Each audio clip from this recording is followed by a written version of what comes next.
วัสดีเนาะมันนี้ก็เกี่ยวเขาเนาะเกี่ยวเขาพิศพันธ์สหข้าวกับบ่ได้งามเนาะแล้วก็บ่ได้หลายให้ก็มีแต่ให้น้อยๆเนาะแล้วก็มื้อนี้เฮาก็บ่ได้เกี่ยวน้ำแต่ว่ามื้อนี้เฮาคนเนาะคนเข้าไปไว้บอนที่เฮาปั่นเนาะแล้วก็มาเบิ่งวิธีเฮาคนเข้าใส่อย่างแน่นอนนี่เนาะนี่ก็อยากมาพาทุกคนมาเบิ่งวิธีปั่นข้าวเด้อแล้วก็คนเข้าแบบใดนี่เฮามาเบิ่งวิธีเนาะวิธีคนเขามันจะเป็นยังไงเนี่ยมาใส่ยังเนี่ยนี่เด้อเอาใส่กระสอบเนี่ยนี่เอากระสอบปูไว้แบบนี้แล้วก็ใส่เขาเด้อ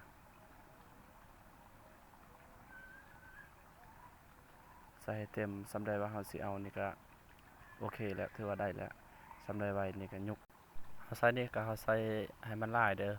ใส่จนสามารถเขาแบกได้เขาก็เอาเมื่อแบกเลยนี่ก็สำได้ไว้เขาใส่ให้จนมันเต็มเลยแบบนี้เขาก็แบกเลยนี่